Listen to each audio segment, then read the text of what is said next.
Amém? Amém. Glórias a Deus. Amém. Mais uma vez, a paz seja convosco. Quero mais uma vez saudar você que está aqui conosco para que nós possamos aprender um pouco mais do Senhor. Estamos nesse segundo período estudando sobre o ser de Deus e seus atributos, sobre o tema da infinidade ou infinidade de Deus. Já tratamos sobre o tema da eternidade. Começamos na semana passada a falar sobre a imensidão de Deus, dizendo que a imensidão de Deus ela é dividida, que essa eternidade é dividida em imensidão e onipresença. E imensidão mostra a transcendência de Deus em relação ao espaço, ele transborda, ele é muito maior do que o universo que ele criou. E tratamos, ou começamos a tratar sobre o tema da onipresença, falando que Deus ele é pleno onde ele estiver e não em partes. Falamos que Deus está além do espaço e não se confunde com ele. Apesar de Deus estar no mundo como onipresente, ele não é, as matérias elas não se misturam. Demos na semana passada o exemplo de como a luz do sol está presente no ar, ela não se mistura com ele, são coisas diferentes. Então, os irmãos estavam lá fora pegando um solzinho, o vento que bate e o sol que está aquecendo, eles não se misturam, são seres diferentes. Se ele estivesse em partes, ele não seria criador, porque a criatura é sempre inferior ao Criador, e tudo que é criado, ele está sempre abaixo do Criador. E aí nós lemos o texto de 1 Reis 8:27, que fala: mas de fato habitaria Deus na terra, eis que os céus e até o céu dos céus não te podem conter, quanto menos essa casa que edifiquei. E aí apresentamos a história de Salomão, que constrói o templo para a habitação do Senhor, e depois que ele construiu, ele começou a meditar, e ele ficou chocado. Como que Deus ele pode estar na sua plenitude dentro do templo, e ele mesmo assim, ele ser maior do que o templo? E Salomão, apesar da sua sabedoria, ele não conseguia entender. E a conclusão é que esta é a imensidão de Deus, é a característica de Deus. Ele consegue estar pleno no meu coração, mas ele é muito maior do que o meu coração. Ele está pleno em cada canto da terra, mas ele é muito maior do que a terra.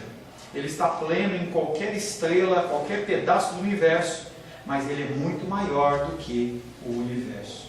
E nós falamos que esta é a onipresença de Deus, que é o que nós vamos tratar hoje, sobre a onipresença de Deus. Um dos textos que me vai à mente, eu não esqueci o endereço, é que nem altura, nem profundidade, nada poderá nos afastar do amor de Deus. Então, quando nós pensamos em Apocalipse, nós imaginamos que as pessoas elas vão querer fugir de Deus. Muitas vezes, quando nós cometemos os nossos pecados e delitos, nós queremos fazer... Sebastião?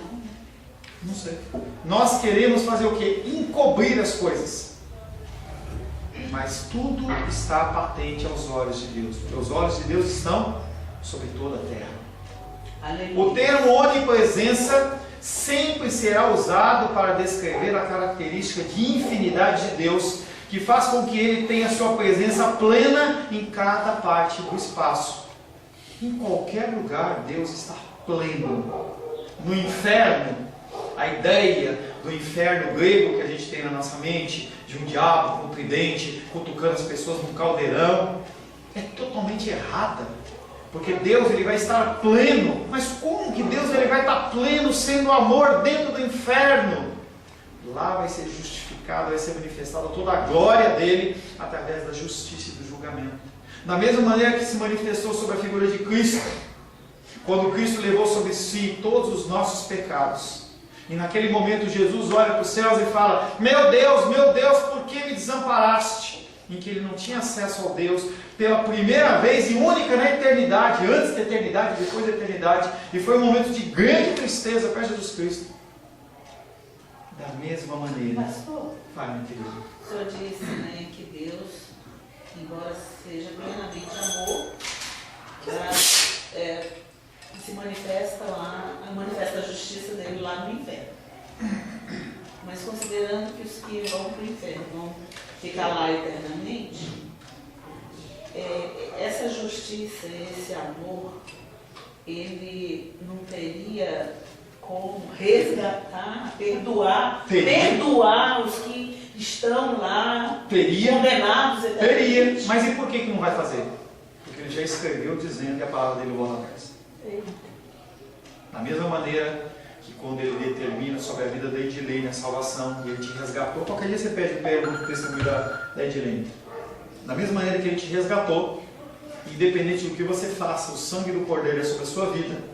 E ele não vai voltar atrás, independente do que você faça, da palavra que você profira, independente do que você venha fazer, também a palavra dele não volta. A palavra dele, você já ouviu se comentando a figura lá na esplanada, lá, a figura da justiça, né, com uma venda lá. A justiça de Deus é sem a venda. E ele executa a justiça dele. É aquilo e pronto. Se você fizer isso, a tua paga é essa. E quando você faz essa ação, você vai ter a sua paga. Pastor, desculpa insistir, mas em algum lugar, acho que em Gênesis, ele diz: se arrependeu de ter criado o ser humano. Ele também não pode se arrepender de condenar essas pessoas eternamente. Primeira coisa que você tem que fazer é entender que esse arrependimento de Deus não é arrependimento da Edilene nem do Paulo. Você está querendo transferir uma característica humana pecaminosa de alguém que fez algo e cometeu um erro e quer voltar atrás, com o arrependimento que não tem nada a ver com o arrependimento que está na Aurélio. O arrependimento de Deus é outro, e aí você tem que estudar para ver que arrependimento é esse. O que é a tradução da palavra, o que foi que quis dizer ali, que não tem nada a ver, que eu fiz e cometi um erro. Isso quem faz sou eu e você. Não existe o contexto de arrependimento que aparece também no contexto de Noé, não só em Gênesis, lá em Noé aparece. Lá em Noé ele fala assim: eu me arrependi de criar esse ser humano. Como depois de passar todo aquele tempo no mundo debaixo das águas, ele fala assim, e Deus se lembrou de Noé, ele nunca esqueceu. O que foi usado ali foi uma palavra para que nós pudéssemos entender. O lembrou-se, não é porque ele tinha esquecido, cumpriu o tempo que ele tinha determinado. O que o escritor quis colocar? Ele colocou a palavra lembrou-se. Talvez uma outra palavra pudesse dar um entendimento, mas entenda que não tem como nós designarmos palavras para as ações de Deus, porque elas estão acima do nosso contexto de português, do nosso contexto humano. As ações de Deus, elas não podem ser nominadas. Quando Paulo ele subiu ao terceiro céu e viu lá, ele falou assim: tem coisas inefáveis que eu não consigo descrever. Quando Ezequiel viu o querubim, ele não sabia como descrever aquilo. Então o escritor, a palavra, ela é muito pobre para descrever o nosso Deus. Pastor, mas ele não pode? Ele pode, mas ele diz que não. E por que ele não faz? Eu conheço pouco a Bíblia, mas assim, o senhor falou que o arrependimento de Deus não é o mesmo que o nosso. Não é arrependimento de erro. Sim, em nenhum momento, aí o senhor como pastor, eu estou lhe pedindo uma explicação. Porque eu não conheço profundamente a Bíblia, mas eu acho que, não sei se Deus, em algum momento na Bíblia aparece que ele também possa se arrepender de condenar eternamente. Eu estou lhe pedindo uma resposta. Não existe essa possibilidade. Não existe essa possibilidade. O que foi escrito, o que foi escrito está determinado. Eu não sei se... Não tem nada que venha acontecer. Aí é o conceito do livre-arbítrio em que o destino não está definido. Então nós temos um Deus que ele não é soberano, é um Deus banana, em que ele está lá e nós fazemos o que nós queremos. Sim. Tá? É isso e ponto. Não há a condição, possibilidade de ele voltar atrás, porque a palavra de Deus diz: eu não sou homem para que minta. E esse minta é que eu fale uma coisa e depois desfale. Não há essa possibilidade, porque a característica dele é fidelidade. Fidelidade ao quê? A mim, de jeito nenhum. Fidelidade às Escrituras. Ao que ele revelou pelos profetas. Então, é mandado um manual para você trabalhar. É como, por exemplo, você compra uma geladeira 220 ou 110. Lá no manual está dizendo: você não pode ligar essa geladeira no 220. Você vai lá e tuf! O que acontece? Pá! Queima. Há um manual dizendo. Aí a gente volta para o que o dos Reis falou. Mas como que nós vamos querer seguir os mandamentos se a gente não conhece nem interesse? E não há um ser humano na Terra, desde Adão até o último que vai conhecer, porque a Escritura ela se renova a cada dia, não há essa possibilidade. Só que você só vai ser cobrado daquilo que Deus ele te der entendimento. Pastor, então eu vou continuar burrão e não vou ler mais a Bíblia. Engano seu, porque você vai ser julgado da mesma maneira que você tem conceitos morais no seu coração. Felipe. Sobre a dúvida da Edilene, teve um livro que o senhor me emprestou, que, se eu não me engano, o autor é o John Piper. Ele fala bem assim, que a questão da condenação ela ser infinita é que o nosso pecado ele foi contra um Deus infinito. E assim, ele usou um exemplo sobre as medidas de pecado. Um crime feito contra uma idosa, ele tem, digamos, uma certa medida. E o mesmo crime feito de um marginal contra o outro, um bandido matou o outro.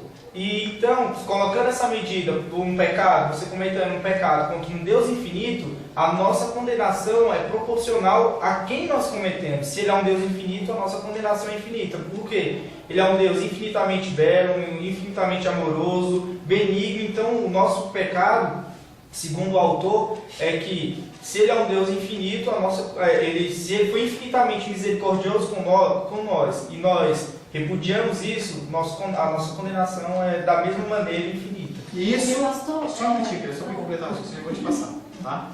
E você tem que entender que qualquer medida de pecado, ela não é contra o próximo, é contra Deus. Nós temos esse costume de achar que eu fui lá e maldisse a dos reis. Não, meu pecado é contra dos reis, eu tenho que pedir perdão para ela, não tenho que pedir perdão para Deus primeiro. Sempre vertical, depois horizontal, sempre vertical. Adultério, promiscuidade, qualquer coisa, o nosso pecado é contra Deus. Se fosse contra o próximo, eu fui lá e bati no carro dos reis, eu dou todo o auxílio, pago o Uber para ela fazer as coisas, mando o conserto, volto o carro novinho, está tudo certo. O problema é que o nosso dano é contra Deus. E não há como nós pagarmos esse dano, dentro do que Felipe falou. Não há como você pagar este dano. Por isso que Jesus Cristo ele veio e pagou a minha maledicência contra a dos reis antes da fundação do mundo. E temporalmente no ano de 2000. Fale, Felipe. Tem aquele versículo que fala que Deus é o mesmo ontem, hoje e para sempre, né? E tem essa questão do arrependimento que ela falou, nessas partes da Bíblia, que a gente às vezes vê, né, textos, Deus se arrependeu de tal ato e recolheu a mão. Eu já ouvi algumas explicações que não é esse arrependimento humano, né? Não é, Deus ele é eterno e ele sabe as atitudes dele, né? Então essa questão de arrependimento é um pesar, não que ele se arrependeu daquilo. Ele já sabia o que ele ia fazer, não é que ele está voltando atrás e se arrependeu. Mas é um pesar, por exemplo, na questão que você falou da criação, qual foi esse episódio? Criação. Da criação. Não é que ele se arrependeu de criar o homem, mas ele sentiu um certo pesar em relação a essa... E mesmo esse pesar não é um pesar humano. Mesmo esse pesar, e a Renisa trouxe uma expressão muito mais condizente ao texto, que é pesar, mesmo este pesar não é um pesar humano, nós sentimos pesar. Então eu vou lá, empresto um dinheiro para dos reis, eu sei que ela prometeu para me pagar, mas ela não vai pagar, ela não paga. Eu sinto pesar, mas o meu pesar é um pesar pecaminoso, não é o de Deus. Nós não conseguimos alcançar a medida do entendimento de Deus, por isso que ele fala que os meus pensamentos são maiores que os seus pensamentos. Deus falando conosco, os meus pensamentos são maiores que os seus pensamentos. O meu desejo é diferente do de vocês. Nós sempre olhamos dentro da ótica humana e na ótica horizontal.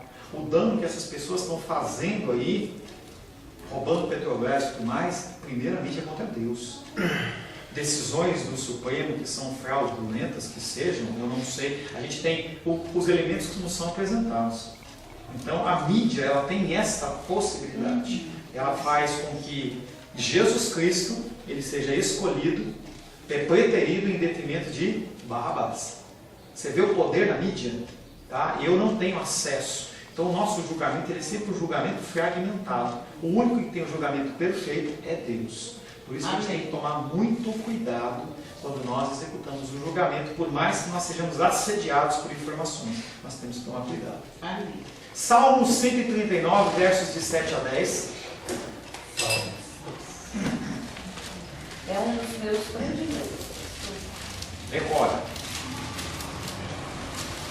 Quero ver você falar de decora. E pastor, enquanto abre isso, de fazer um comentário aqui do que ela falou, sobre o amor de Deus ser justo, né? Se ele sentenciou algo para a humanidade acerca do amor, que a misericórdia é uma salvação eterna, se ele é justo com os que foram salvos, ele também vai ser justo com os que não foram, porque se foi algo eterno para um, certamente a mesma medida será para o outro, que será eterno também. Verdade. Entendeu? Tá? Uma coisa que nós temos que entender: nós não entendemos Deus. Tá? Quando que nós vamos entender Deus? Na glória. Na glória, quando você olhar e ver por que tal situação aconteceu, você pensa uma desgraceira que aconteceu na sua vida. Por que aconteceu isso? Naquele momento você vai entender, Deus ele vai te dar o entendimento da justiça dele e você não vai questionar mais. Por que tal criança padeceu tal coisa, aconteceu tal coisa? Naquele momento Deus vai falar, você fala assim, antes disso, Entendi. confiança no Senhor. Salmo 139, versos 7 a 10, por favor, Edilene. Para onde me ausentarei do teu espírito? Para onde fugirei da tua face? 7 a 10. Se subo aos céus, lá estás. Se faço a minha cama no mais profundo abismo, lá estás também. Aleluia. Se tomo as asas da alvorada e me detenho nos confins dos mares, ainda lá me haverá de guiar a tua mão e a tua destra me susterá. Para quem que o salmista está falando? Para mim. Quem mais? Para nós, igreja. Amém. Quem que ele sustenta? Quem que ele guarda? Quem que ele protege? Independente da situação que você estiver, é o contexto de Salmo 23. O Senhor é o meu pastor e nada me faltará. Ele me faz deitar em verdes pastos, guia-me a águas tranquilas, por amor de quem? Do meu nome, da minha palavra. Por quê? Porque há uma palavra determinada. A vida do irmão Cláudio ela foi resgatada pelo sangue do Cordeiro. Então ele guia o irmão Cláudio pelas águas tranquilas, para pastos verdejantes, por amor do nome dele. Por quê? Porque ele já disse e afirmou que o irmão Cláudio está debaixo das mãos dele. Então por que ele faz aquilo? Por amor da palavra que ele mesmo declarou. É simples assim. O salmista está dizendo aqui que Deus pode ser encontrado em toda parte, sem que esteja parcialmente em cada parte. Deus enche cada parte do espaço com a sua plenitude da sua presença. Não há como fugir da sua presença. É importante recordar que Ele não é o universo, mas está totalmente em cada parte do mundo mesmo, em cada pedaço, em cada lugar. Quando você olha, por exemplo, Coreia do Norte, os caras fazendo aquelas aberrações contra os cristãos, Deus está lá. Quando nós oramos pelos missionários, não é mais uma oração, você vai falar assim, pastor, de novo nós vamos orar pelos enfermos, de novo nós vamos orar pela igreja perseguida, de novo nós vamos orar pelos governantes. Pô, pastor, eu oro todo domingo, a Lourdinha continua doente, eu oro todo domingo, os caras continuam sendo mortos, eu oro pelo governo e eu olho na mídia, roubou, mexeu. Deus ele está ouvindo cada oração e ele está presente naquele lugar. Amém. E a palavra de Deus diz que ele vai enchendo. Apocalipse diz que essas orações, e esse é simbólico, né, para a gente entender. Tem uma taça, entendeu? Uma taça em que as suas orações elas vão caindo ali como gotas e vão enchendo. Quando a taça encher, ele age. O poder da nossa oração. Não é que a gente vai mudar o coração de Deus, tem todo um estudo aí, 3, 4 meses que nós fizemos sobre oração, não é que, mas nós cumprimos o desígnio dele. Se ele disse que ele vai esperar encher a taça das orações e você não ora, você entende? Agora, pastor, eu estava, antes de vir para a igreja, Antes o que? Hoje ou há 10 anos atrás? Não, hoje de manhã. Ah, tá. Aí me veio, eu fiquei pensando, porque, por exemplo, Elias, na questão lá da chuva e tal, então uma oração dele, Deus ouviu e pronto. E aí eu fiquei pensando, né, essa questão assim do individual, porque... Só faz uma pausinha aqui, tá? Pra gente pegar essa primeira parte que você falou para não ficar fragmentado. Deus orou, Elias orou... uma oração... Não, ele fez uma oração, mas Deus atendeu a oração de Elias ou cumpriu o desígnio que ele já tinha para fazer? Eu sei, Não é isso aí, só estou fechando para você dar continuidade. O que Elias orou, tanto para parar de chover como para chover, foi uma ordenança de Deus, porque os profetas eram boca de Deus. Continue. Então, assim, a oração única dele, Deus ouviu e fez tudo. Aí eu estava pensando nisso, né? Por que essa questão a igreja orar? Porque naquela questão de Pedro, que ele estava preso, uma multidão orando por ele chegou lá na casa.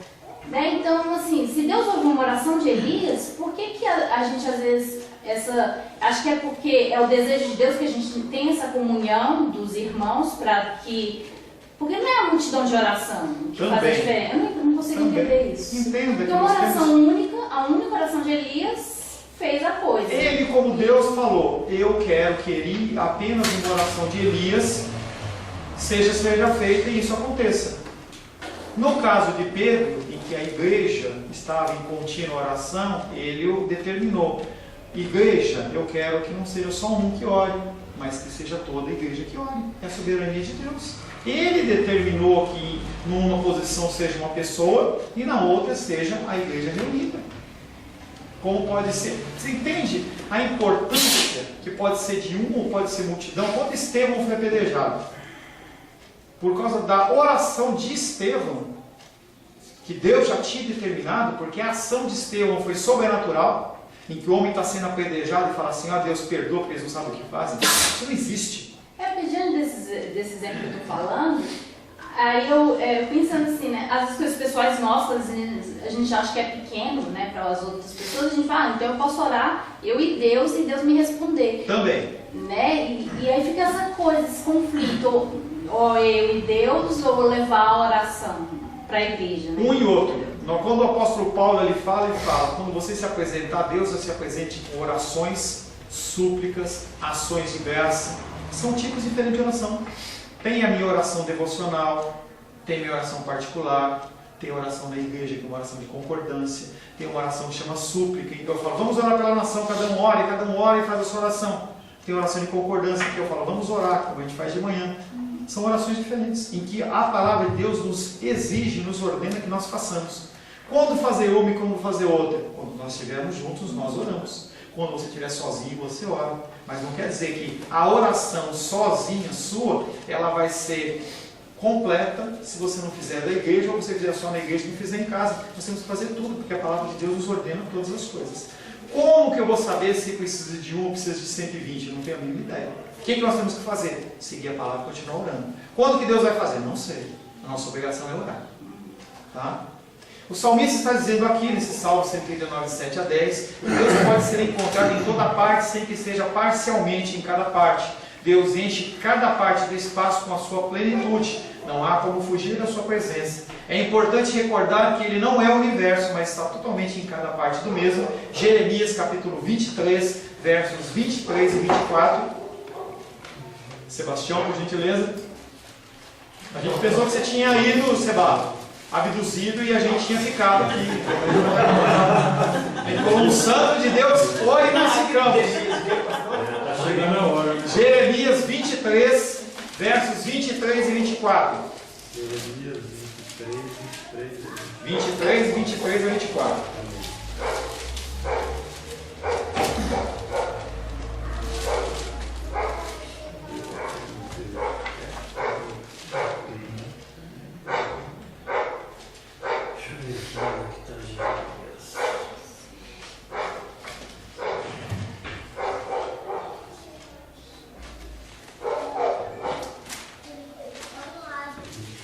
Salmos, Provérbios, Eclesiastes, Cantares.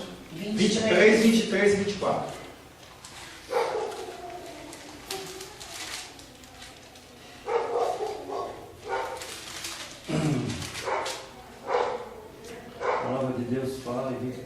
24. Amém. Acaso sou Deus apenas de perto? Diz o Senhor. E não também de longe? Ocultar-se Seria. alguém em esconderijo de modo que eu não veja? Diz o Senhor. Porventura não encho eu os céus e a terra? Diz o Senhor. E aí, sempre que o profeta fala, ele fala, diz o Senhor, diz o Senhor, diz o Senhor. Por quê? Assim diz o Senhor. Os profetas, eles não eram bocas dele, eram bocas de Deus, em que Deus soprava no ouvido deles e eles falavam em nome de Deus. É o que falta hoje dentro dos profetas da igreja, em que as pessoas elas falam assim, diz o Senhor, e diz que Deus não disse nada. Tá? Ele Mas é um Deus... Seba sabiamente disse, assim diz a palavra de Deus. Sim, Bonito sempre isso. que nós falarmos, porque nós estamos cansados de filosofia. Tem muita filosofia linda e maravilhosa aí.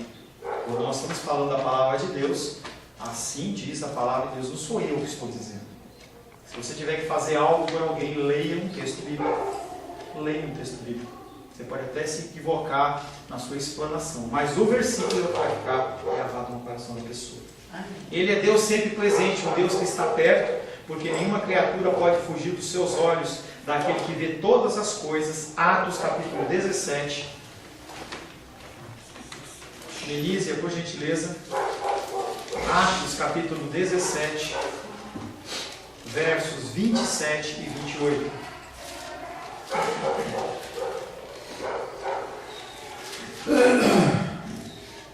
(27 e 28). Por favor. E lançando prumo... Não. 17. Atos capítulo 17. 17. Pois nele vivemos e nos movemos e existimos, como alguns dos vossos poetas têm dito, porque dele também somos geração. 27 e 28. Eu vi o 28. Para buscarem a Deus, se porventura tateando possam achar bem que não está longe cada um de nós. Você leu 26 e 26. Eu li o 28, tá? Depois Não, fala 27 e 28. De novo, por gentileza. 27 e 28. Para buscarem a Deus, se porventura tateando possam achar, bem que não está longe de cada um de nós, pois nele vivemos e nos movemos e existimos, como alguns dos vossos poetas têm dito, porque dele também somos geração. Aí ele está discorrendo, esse texto está discorrendo a partir do verso 16, perante os sábios da Grécia, lá num lugar chamado Aerópago, lá em Atenas, na Grécia. E ali ele está falando com aqueles homens e ele está apresentando para eles que Deus é esse que ele crê. É um Deus que está presente em cada parte do universo com o seu ser completo. Esse é o sentido da onipresença.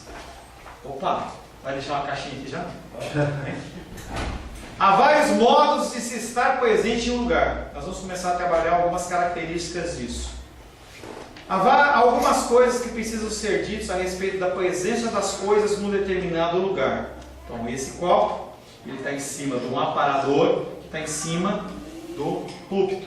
Tá? Então, quando a pessoa fala assim, você pode subir no púlpito? O púlpito é isso aqui, então não dá para você subir no púlpito. Tá? O púlpito é isso aqui, então você fica em pé em cima do púlpito. Você vê que é o linguajar das pessoas que está errado. Tá? Então, o copo está em cima do suporte, que está em cima do púlpito, que está em cima do chão. A presença de um objeto ou de um lugar, de um ser num lugar, depende da sua natureza. Primeiro, os corpos estão lá. Profeta de Deus, hein? Glória a Deus, hein? Aleluia. Aleluia. Aleluia. Os corpos estão limitados pelo espaço. Nós somos limitados pelo nosso espaço. Esta maneira de estar presente é própria das coisas criadas, dotadas de extensão física. Qual a sua altura? Eu tenho 1,83. Então, se eu estiver em pé, tiver um lugar 1,78 ou 1,82, o que vai acontecer? Bata a testa. É que nem o carro. O carro ou o caminhão. O caminhão está dirigindo, aí tem a sinalização lá na placa lá. A altura máxima permitida, tantos metros. E aí tem uns caras lá em São Paulo que o cara acha que dá para ir e vai e tum! Não, mas dá para ir, não dá. O limite é aquele. Não, mas eu acho que tem uma folguinha, não tem. E fica preso. Tá? A primeira limitação que nós temos pelo espaço é que nós, como coisas criadas, nós temos uma limitação. Você vai no elevador, está lá, limite de peso, quantos quilos? 600 quilos. 600 quilos ou 7 pessoas. Aí entra 10 pessoas de 100 quilos, o que acontece no elevador? Não anda. É a limitação dele. É o limite. Essa maneira de limitação dos corpos pelo espaço é própria das coisas criadas, dotadas de extensão física. Um corpo enche um espaço particular onde ele está. O seu espaço é a medida do seu tamanho e outro corpo não pode ocupar esse mesmo espaço simultaneamente. Esse copo aqui deve ter o quê? Uns 200 ml de água? 300. Então eu pego aqui e coloco água 300 ml. Aí eu estou com um copo aqui com mais 150 ml de suco de uva. E eu quero colocar nesse copo. Vai caber os dois? Não. Pastor, isso é lógico. É claro que é lógico, porque as coisas do Senhor elas são lógicas e simples. Mas quando você pensar em Deus, você tem que sair desse pensamento. Como nós falamos do sentido lá de arrependimento, como nós falamos de uma série de exemplos, nós temos que sair desse meio natural, porque isso aqui vale para o ser humano e para as coisas criadas. Para Deus não vale. Para Deus, Ele está pleno nesse copo d'água, digamos assim. Não tem como colocar mais Deus ou menos Deus, mas Ele não é limitado pelo copo. Difícil, né? Mas é isso aí. Os espíritos finitos, eles estão presentes definidamente. Eu sou um espírito finito. Você é um espírito finito. Os anjos e demônios são espíritos finitos. Quanto vai demorar para gastar? Não sei. Se são 10 eternidades, 50 eternidades, se é algum tempo, não sei dizer. Mas o conceito de infinidade, de que não vai se eliminar nunca, é apenas de Deus. E só Deus, Ele é o Criador. Quando você pensa em anjos, quando você pensa em demônios, quando a gente pensa, por exemplo, na punição eterna dos seres humanos, a gente não sabe se esse eterno vai ser um eterno por toda a eternidade ou vai ser por algumas eternidades. E o nosso conceito fica muito vago porque a gente não consegue entender isso. Mas para Deus é uma coisa totalmente natural. Os anjos ou demônios estão operando em algum lugar definido. A gente vê isso em Daniel. Quando Daniel ele ora lá na Babilônia, vem o anjo para dar o recado e parece uma guerra, né? Não sei o que, e aí aparece Gabriel, aí aparece o demônio da Pérsia, não sei o que e tal. Eles agem de forma definida. Satanás e seus demônios, eles não estão de uma forma onipresente, mas eles estão de uma forma localizada, como eu e você. A sua maneira de estar é diferente da maneira como os corpos ocupam espaço. Muitos espíritos podem estar no mesmo espaço. Diferente de mim, como uma pessoa criada, eu tenho um volume, eu tenho uma altura, eu tenho um peso. Mas se você pensar em relação a anjos, se você pensar em relação a demônios, eles podem ocupar um espaço diferenciado porque eles são espíritos, eles não são matéria. Lembra daquela passagem de Jesus Cristo quando ele vai interrogar o endemoniado? E aí o cara fala assim, nós somos muitos, meu nome é Legião. E quando fala em legião, a legião é uma referência ao Império Romano e é um número conservador, são 3.500 soldados ou 3.500 demônios dentro do cara. Imagina o estado daquele homem com aquela quantidade de demônios dentro dele. Havia algo em torno de 3.500 até 7.000 e pouco, que era a medida de uma legião de soldados romanos. Mas eles não ocupam o meu espaço do mesmo modo que os corpos. Não se pode negar, contudo, que eles estão presentes em algum lugar. Os demônios e os anjos, eles estão presentes na Terra. Em algum lugar eles estão, mas não tem como medi-los na mesma medida nossa. Tudo bem? Amém? Terceiro, Deus está presente plenamente em tudo. Isso quer dizer que Ele enche todo o espaço. Não há possibilidade de você ir em qualquer lugar e você não encontrar Deus. Pastor, mas ir lá no campo de concentração onde eles mataram milhares de judeus, quem estava lá? Deus. Ele se agrada daquilo? Não, mas ele está presente? Ele está presente. As limitações do espaço não são referencial para ele e nós adoramos fazer isso. Do centro de Macumba não tem Deus. Tem Deus. Tem Deus. O problema é que a ação de Deus como Espírito dentro do meio terreno é segundo os seus desígnios e segundo a sua vontade, ao qual ele escolheu que eu ache e você ache. Então, Ele poderia ter materializado uma caixinha de bis? Poderia, mas ele utilizou o Sebastião para ir lá, sair e fazer essa compra. O que é de Deus, ele faz. O que é nosso, nós temos obrigação de fazer. Este enchimento não se deve à multiplicação infinita do seu Espírito, visto que ele é eternamente um e individual. Deus é diferente dos anjos, que é semelhante a Satanás e seus demônios no sentido de posição, de localização, no sentido de ocupação de terreno. E Deus? Deus, ele é totalmente transcendente a isso. Tudo bem? Amém? Há diferentes modos de Deus estar presente. Deus está presente em todas as coisas, mas em cada uma delas de maneira diferente, dependendo da capacidade do objeto em que ele está presente. Deus está presente na natureza, está de um modo diferente do que está nos homens. Porque Jesus Cristo não morreu, estufa de lenda. Jesus Cristo não morreu para resgatar o cachorrinho, nem o gatinho, mas ele morreu para resgatar a minha pessoa. Então eu posso massacrar os animais? Não. É um mandato da criação que nós temos que cuidar deles.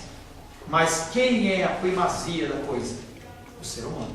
A criação dele, a pérola da criação dele não são os anjos, são os seres humanos. Jesus Cristo não morreu pelos anjos. Jesus Cristo morreu pelo ser humano. Primeiro, o cumprimento da palavra e pelo nosso resgate, porque ele assim o escolheu. E se ele tivesse escolhido os golfinhos, seria os golfinhos. E se ele tivesse escolhido as pombas, seria as pombas. Se ele tivesse escolhido os cachorrinhos ou os macacos, ou quem quer que seja, assim o seria. Por que é o ser humano? Porque ele, na sua soberania, assim o determinou. É algo que Gabriel ele falou, que nós temos que, para nós começarmos a entender melhor Deus, a primeira coisa que a gente tem que entender é soberania. E aí você sai do conceito do Aurélio, do dicionário Aurélio, em que você começa a estudar sobre soberania, você começa a estudar sobre o que um rei é, um soberano tem poder de fazer, e você começa a multiplicar isso por 10, por 100, por 1000, e você começa a entender que Deus ele faz o que ele quer, ele não faz o que você quer. E aí você vai começar a entender, a partir de conceitos naturais, o que Deus é. Porque é assim que nós temos que agir. O nosso entendimento é a leitura da palavra e a aplicação de coisas naturais. Não queira entender, por exemplo, eu sei que é uma curiosidade sua, também é minha, por que Deus ele decidiu matar e não vai perdoar. Não está no nosso escopo de pensamento, nós não temos como alcançar esse tipo de coisa. Podemos perguntar a Deus, podemos perguntar a Dominical, não tem nada disso, mas nós não temos resposta. Por que Deus fez de tal maneira e não fez de tal maneira? Por que Deus permite isso e não permite aquilo? Por que Deus leva um e não leva o outro? Por que aceita um e não aceita o outro? Não podemos. Como discutir esse tipo de coisa?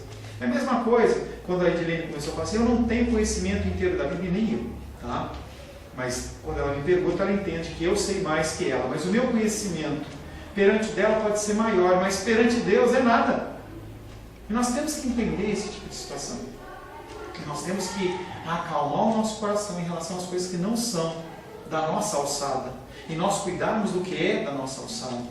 Eu não posso salvar todos os seres humanos da terra, mas eu posso ajudar um que está perto de mim. Eu posso não conhecer todos os textos bíblicos da Bíblia, mas eu conheço 1, 2 ou 3. E eu vou usar esses 1, 2 ou 3 da melhor maneira possível. É isso que nós temos que fazer. Deus ele está querendo que nós vamos sim para a África pegar o Evangelho. Amém. Mas ele também quer que você que não tem condições de pegar o Evangelho na África, porque não tem quem envia, e que você possa pegar dentro do seu círculo de amizade. E as coisas elas vão se completando. Que se Deus ele comissiona você para ir lá na Ásia pregar o Evangelho, você vai ser capacitado para fazer isso. Se você não é capacitado para fazer isso, quer dizer que Deus não quer que você vá para lá, que você haja dentro de outro grau de ação. Simples assim. O problema do ser humano, a base da depressão, a base da ansiedade, a pessoa ela quer fazer algo, quer alcançar algo que ela não consegue. Por que essa situação? Por que tal situação?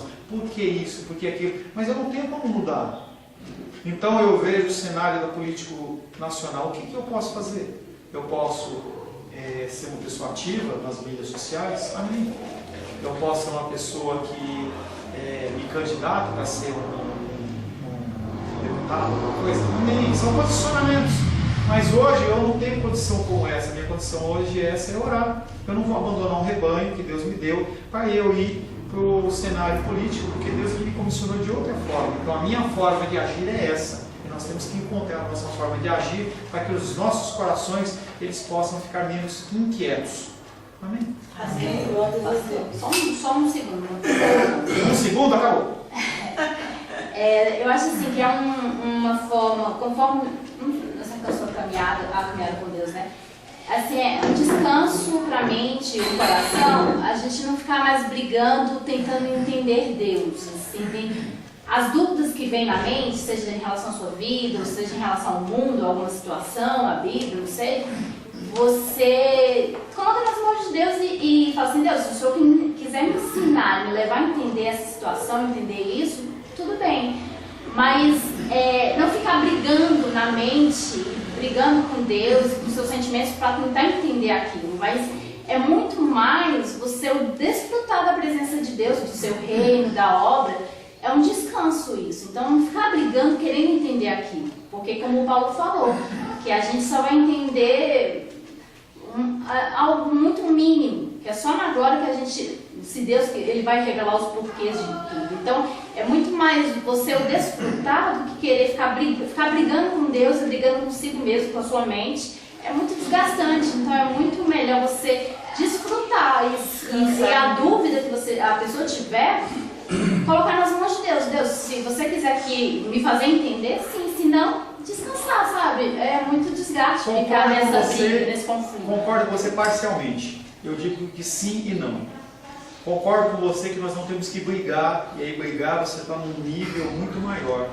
Mas também você não pode ser uma pessoa acomodada, em que você sim vê uma situação que ela não é conforme e você procura dentro do escopo da sua grau de abrangência, você tentar entender e tentar trabalhar isso. Então, eu não entendo hebraico, então a minha função é estudar hebraico. Então o grau de ação meu, eu tenho que ir até o meu grau de ação. Passou desse grau de ação, aí eu não brigo. Porque a partir desse momento você entra em desgaste. Até lá eu vou me esforçar para que isso aconteça. Tem situações que você não consegue alcançar. Amém. Eu vou descansar. Mas há situações em que eu tenho que agir. Jesus Cristo olha, fala, Lázaro, sai para fora. A ação de Lázaro, a ação dos homens era empurrar a pedra. A função de Deus, através de Jesus Cristo, era ressuscitar aquela pessoa. Aqueles homens poderiam fazer o que eles quisessem, eles não iam ressuscitar Lázaro. Então, nesse ponto, eu aceito com a Anísia. Não entra em briga. Mas no que for colocado na sua mão e for possível fazer, faça. Porque senão a gente faz o quê? O ser humano é cômodo. Eu sento, está nas suas mãos, Deus. Você faz. E aí é uma linha teológica que fala que se tem que acontecer, aconteceu porque Deus quis, e aí eu não tenho compromisso nenhum. O cara está morrendo do lado de fome, e aí eu olho, lógico, você não está falando nessa ótica, o cara está morrendo de fome aqui, eu não alimento ele, morreu. É porque Deus quis. Se Deus quisesse, tinha feito a comida chegar. Mas você como ser humano, você está com um prato de comida, por que você não entregou? Então, tem que tomar cuidado só com esses limites para você não entrar nem numa posição de comodismo, nem numa posição de extremismo, porque você entra nesse desgaste. E aí você se estressa e você não consegue lutar contra essa correnteza. Amém? Amém. Senhor, em nome de Jesus, queremos agradecer ao Senhor por esse segundo período em que nós podemos falar um pouco sobre a Tua eternidade, sobre a Tua onipresença. Para nós, esses conceitos são complicados e complexos porque eles são muito maiores do que nós. Mas nós pedimos ao Senhor que o Senhor possa, dentro da Tua graça e misericórdia, nos conceder a capacitação de entender e que nós possamos, mais que tudo, aplicar aquilo que aprendemos, Pai, de uma forma prática nas nossas vidas. O que o nosso mundo precisa hoje é que nós manifestemos o fruto do Teu Espírito Santo, manifestação do amor, da paz, da longanimidade e todos os outros partes deste fruto, Senhor. Mas isso, Pai, nós estamos com as nossas mãos amarradas, nós não temos entendimento, capacitação. Os poucos versículos que nós conhecemos, o pouco que nós conhecemos da Tua Palavra, que possa ser suficiente para que nós possamos alcançar os perdidos e testemunhar do Teu grande amor. Em nome de Jesus. Amém.